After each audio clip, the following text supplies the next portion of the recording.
Do you wanna know?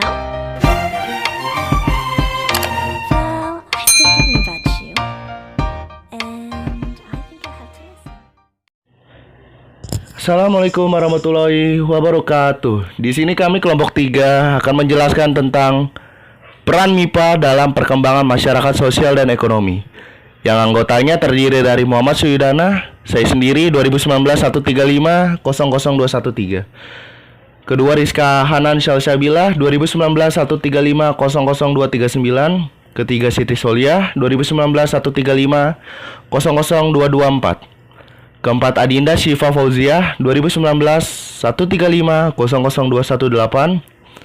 Keempat Esther Dosmauli Sinaga 2019 135 00240. Dan terakhir Anissa Risetio Widawati 2019 135 70010.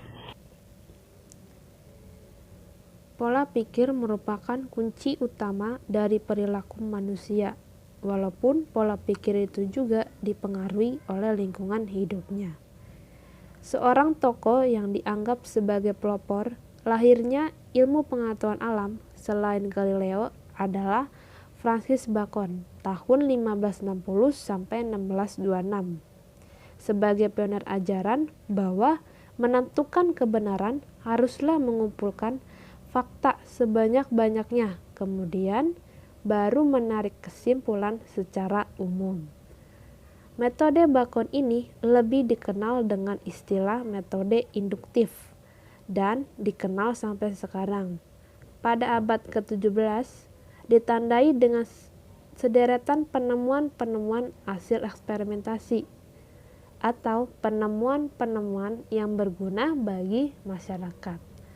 Berikut ini adalah beberapa cuplikan hasil usaha di bidang MIPA yang membawa pengaruh terhadap perkembangan masyarakat. Marilah kita mengenal beberapa tokoh matematika beserta penemuannya. Pertama, John Napier 1515 sampai 1617. Napier lahir di Skotlandia. Ketika umur 14 tahun, Napier dikirim ke Universitas St. Andrews untuk belajar teologi. Tahun 1571, Napier kembali ke Skotlandia, menikah dengan Elizabeth Stirling, dan mempunyai 2 orang anak. Tahun 1579, istrinya meninggal dan menikah lagi dengan Agnes Chisholm. Dari perkawinan ini, Napier dikaruniai 10 orang anak. Penemuan dari John Napier yaitu pertama, logaritma, bilangan perbandingan. Mirip visi Logarithmorum Canonis. Description berisi tabel logaritma dari sinus, derajat, dan menit. Logaritma Napier diterbitkan pada tahun 1615. B. Napier-Bones atau Napier-Rods atau disebut penemuan perangkat. John Napier membuat tongkat-tongkat dari tulang dan karena bentuknya yang memanjang dan menyerupai tulang untuk perkalian sehingga dikenal dengan tulang-tulang Napier. Penemuannya akan alat hitung untuk mengalihkan, membagi, dan menemukan akar pangkat 2 yang disebut batang Napier. Batang Napier menggunakan prinsip perkalian desimal atau yang sebelumnya telah dikenalkan oleh konsepnya oleh Simon Stevin. Tulang Napier dapat melakukan operasi tambah untuk perkalian dan melakukan operasi kurang untuk pembagian. Kedua, Thomas Harriot tahun 1560 sampai 1621 dan William Outgetrett tahun 1574 sampai 1660. Thomas Harriot adalah seorang astronom Inggris, matematikawan, ahli etnografi, dan penerjemah. Harriot adalah orang pertama yang membuat gambar bulan melalui teleskop pada 26 Juli tahun 1609. Sebagai ahli matematika, Harriot dianggap sebagai pendiri sekolah aljabar Inggris. Hasil kerjanya di bidang ini yaitu pembuatan buku yang berjudul Artis Analitik Preksi. Bagian pertama dari bukunya ada disebut Logistik Spesies yang menjelaskan 4 jenis operasi, yaitu penjumlahan, pengurangan, perkalian, dan pembagian dengan menggunakan simbol-simbol bukan angka. Bagian kedua dari buku, yaitu numerik logistik, menjelaskan tentang pemecahan numerik dari suatu persamaan dengan metode Vieta. Harriot menemukan lambang. Yang pertama, lambang lebih dari, yang kedua, lambang kurang dari. Contoh yang pertama, 10.2, maka 10 lebih dari 2, karena 10 lebih besar dari 2. Contoh kedua, 5.7, berarti 5 kurang dari 7, karena 5 lebih kecil dari 7.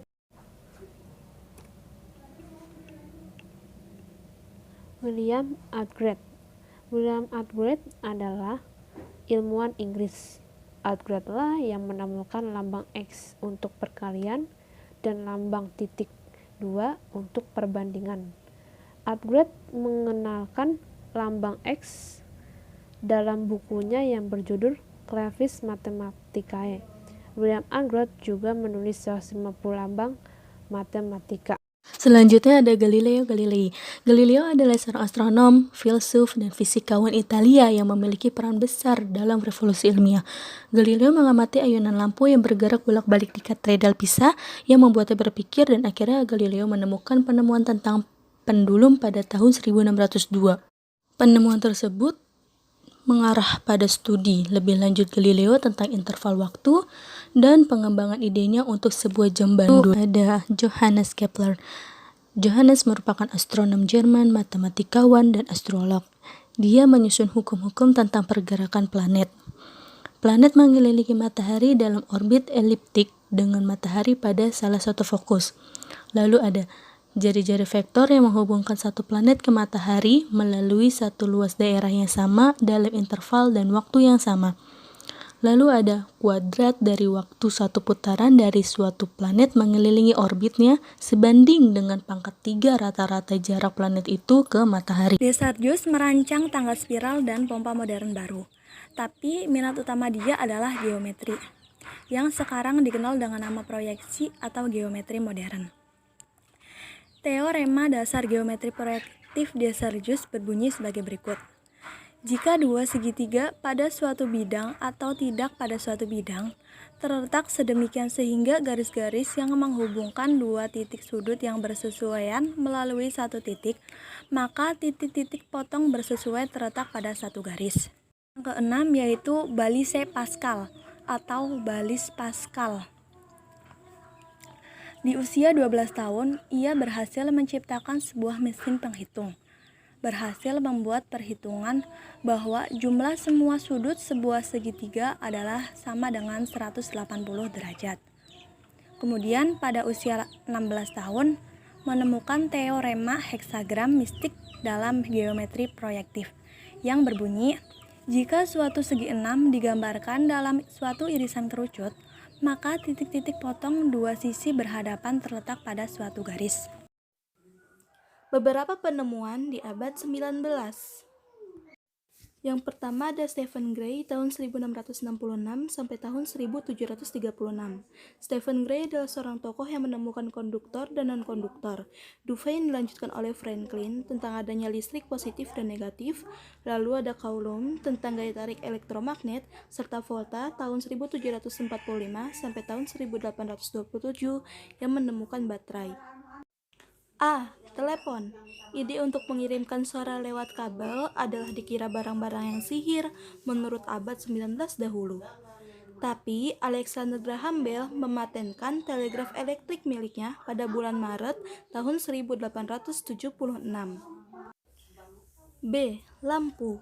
Lampu pijar adalah sumber cahaya buatan yang dihasilkan melalui penyaluran arus listrik melalui filamen yang kemudian memanas dan menghasilkan cahaya. Kaca yang menyelubungi filamen panas tersebut menghalangi udara untuk berhubungan dengannya sehingga filamen tidak akan langsung rusak akibat teroksidasi. Penemuan di bidang kimia dan biologi pada abad ke-19. Walaupun ternyata tidak banyak memberi sumbangan pada perubahan sosial dan ekonomi, Namun yang patut dicatat adalah adanya perubahan mendasar tentang pola pikir. Selanjutnya, membahas tentang penemu-penemu di bidang kimia dan biologi pada abad ke-19. Tokoh-tokoh ilmu kimia antara lain, yang pertama Priestley pada tahun 1723 sampai 1804. Priestley adalah penemu gas oksigen. Yang kedua, Barzellinus pada tahun 1779 sampai 1848. Barzellinus yang menemukan bahwa garam merupakan netralisasi dari asam dan basa. Di sini kita mempelajari pada saat SMP ya. Yang ketiga, Mendeleev pada tahun 1869. Mendeleev menemukan hukum periodik untuk unsur-unsur. Ia menyusun unsur-unsur dalam satu tabel secara berurutan menurut berat atomnya.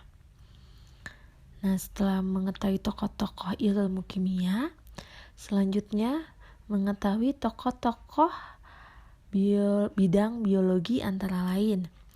Yang pertama, Carl Linnaeus pada tahun 1707 sampai 1779. Ia yang pertama kali membuat klasifikasi semua jenis tumbuhan maupun binatang dari seluruh dunia. Yang kedua, Erasmus Darwin pada tahun 1731 sampai 1802. Nah, Erasmus Darwin ini terkenal dengan teori evolusinya. Yang ketiga, L. Pasteur pada tahun 1855. Ia dengan teori bakteriologinya yang ternyata mengubah pola pengobatan masa itu.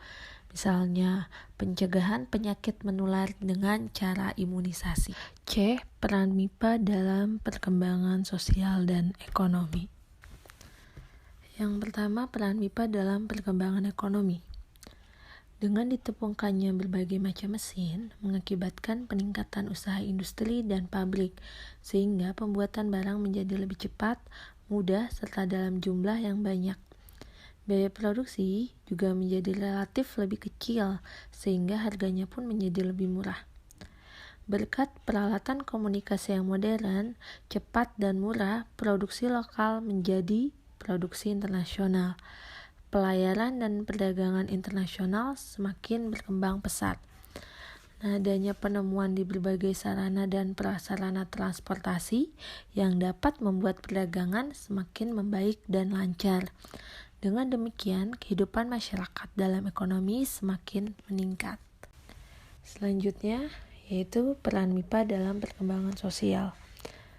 Akibat makin meningkatnya arus urbanisasi ke kota-kota industri, maka jumlah tenaga kerja tentu semakin melimpah. Nah, sementara itu, pabrik-pabrik banyak yang menggunakan tenaga mesin. Dengan demikian, tentunya upah tenaga kerja menjadi semakin murah.